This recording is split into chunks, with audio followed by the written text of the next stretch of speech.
Welcome and good morning to Mike Ferry TV, the week of November 8th, 2021. As we both know, this year is coming to a very quick and rapid ending, and the business has been exceptional for the major portion of all the people in real estate today.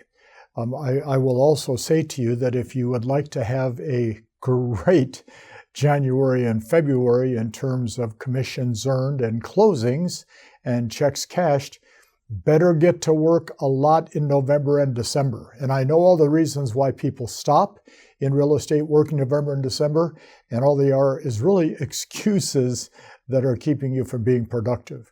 When you work in an industry like we have that has 90-day cycles, taking a couple months off because you haven't had a good year, taking a couple months off because you've had a great year, taking a couple months off because you're exhausted from working.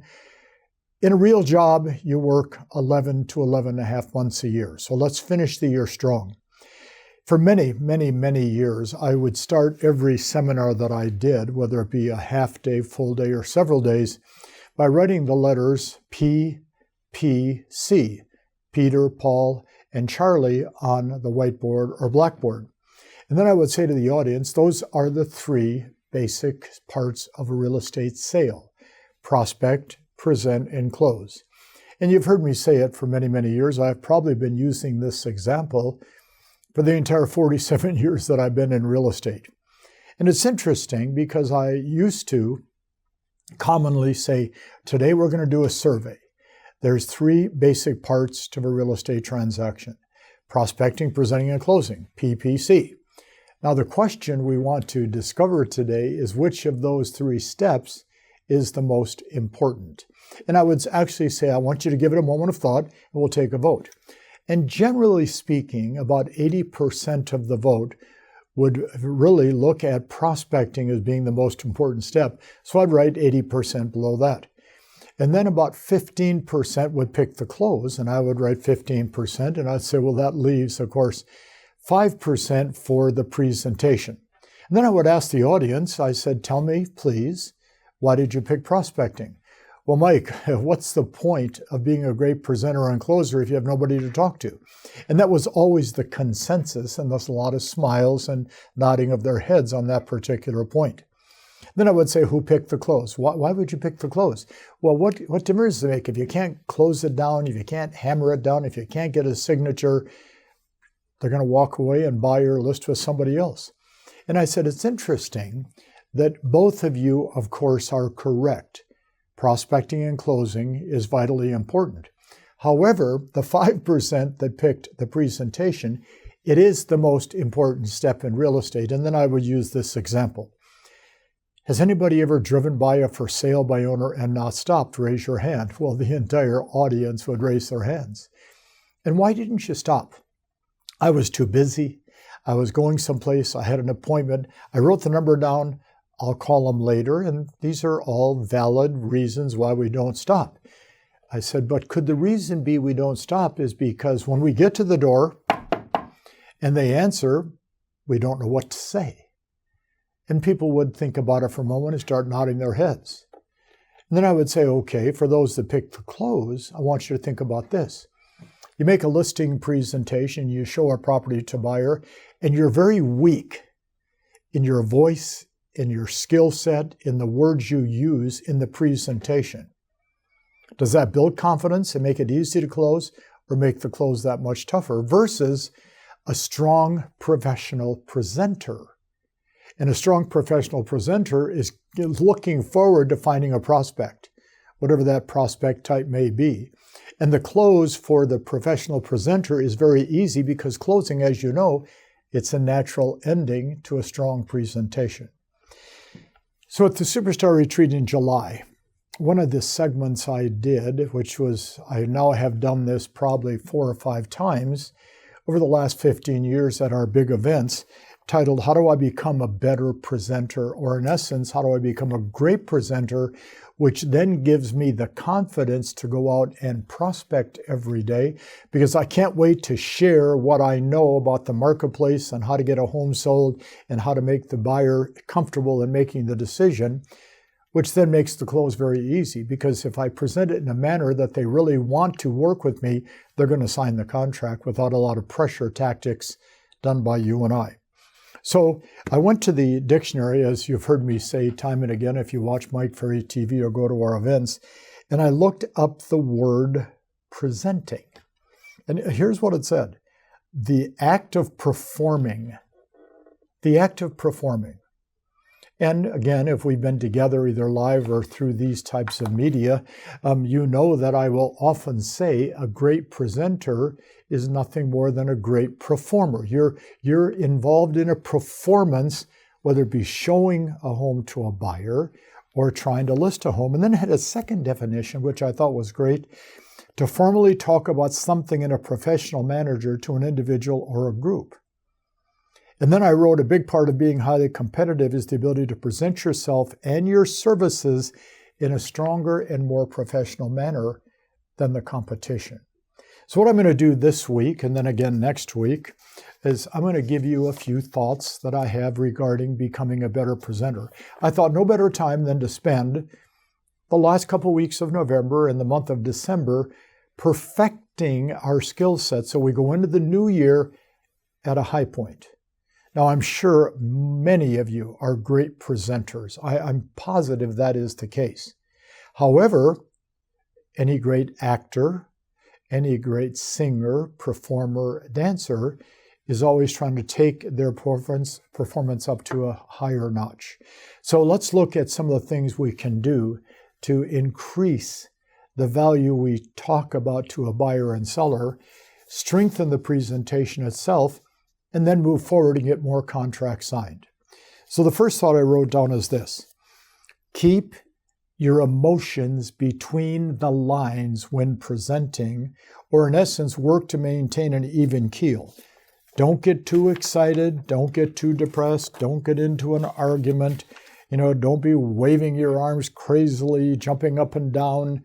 You see so many things that are being taught to real estate people today, instead of knowing exactly what to say and how to say it in a manner that draws the people you're presenting to in and allows you then to explain the services you offer. Now, I will say to you, you get a buyer call from a great referral and they've seen a house and they ask you to show it to them because they want to live in that neighborhood, and you open the door and they say, we want to buy it. Doesn't take much of a presentation.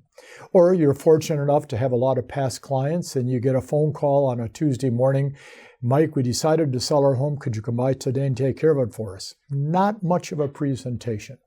In there, you're just virtually showing up and getting contracts signed. But if you're going to grow your business and you're going to expand in 2022, you've got to move outside of those two circumstances. And if you're going to move outside, there's going to be some transactions that get a little tricky and they ask some questions and give you some objections. And the more confident you are in knowing what to say, the more even keel or less emotions get involved in the transaction. Don't get too high, don't get too low, don't get too excited, don't get too addressed. Follow the scripts that we offer or that you have for yourself to transition that buyer or seller into working with you and signing a contract. I wrote down second, since we're dealing in an industry that often presents itself in, unfortunately, a very unprofessional manner, meaning everything from the words we use to the casual attire that so many today think is so appropriate, we have to understand that our appearance will often separate us quickly from the competitors.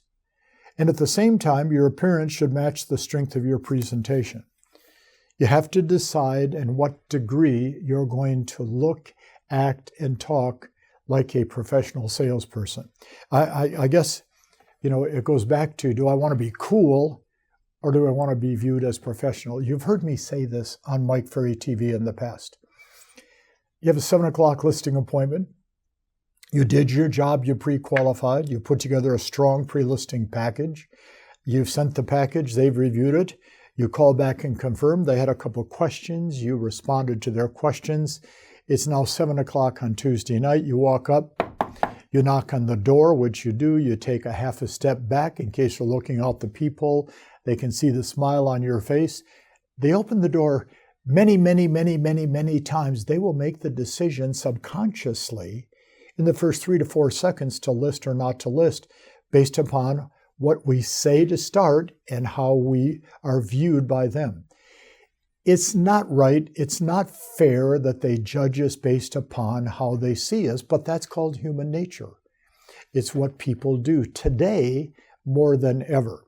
So therefore, the more professional the approach in what we say, the more professional the approach in the materials we send out, the more the professional approach in how we show up for the presentation, the less objections and the less their subconscious mind will be working against us even when we say something highly intelligent.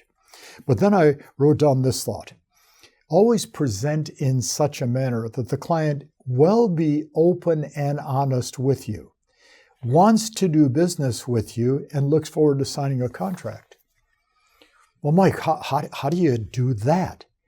You want the client to be open and honest, correct. You want them to want to do business with you, right. You want them to look forward to signing a contract. You want them to say, can I borrow your pen? That's the ideal situation for all of us to attain. Well, how does that take place? The energy you display, the enthusiasm, the excitement that you display about the opportunity to sell them a home or list their home for sale, the smile on your face, the nodding your head in agreement as they talk, and then listening to understand what they say. And there's a lot in that long sentence. This includes the energy you display, the enthusiasm and excitement that you have, because really, you have a chance to sell a home to somebody for $300,000, $400,000, $500,000, $700,000 and earn a substantial commission, and you're not excited about that. You have the opportunity to list a home for sale for $300,000, $500,000, $700,000, $800,000 and get a big commission check, especially in this market, and you're not excited about that. And if that's the case, shame on you. Get excited. But then the smile on your face, the nodding your head in agreement with what they say. So what I'd like to ask you to do is this. As we look at today's thoughts, and I want you to review them several times this week, and then we look at what I'm going to be talking about next week, I want you to think about how much more power you would have if you developed the skill set of knowing what to say.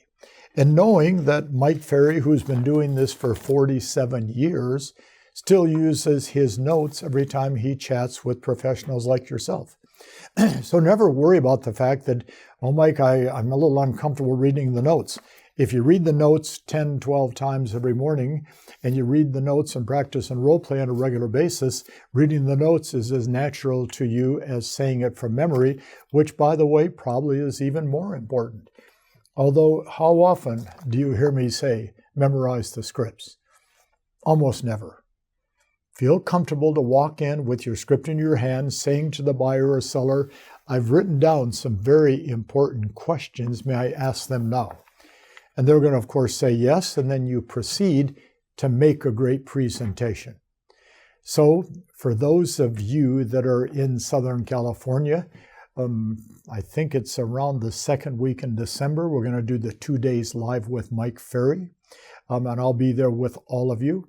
And then, of course, the third week in January, our annual production retreat, which will be at Caesar's Palace in Las Vegas. Call the office, get involved. Keep watching Mike Ferry TV. Watch this session time and time again, and we'll see you next week. Thanks for today.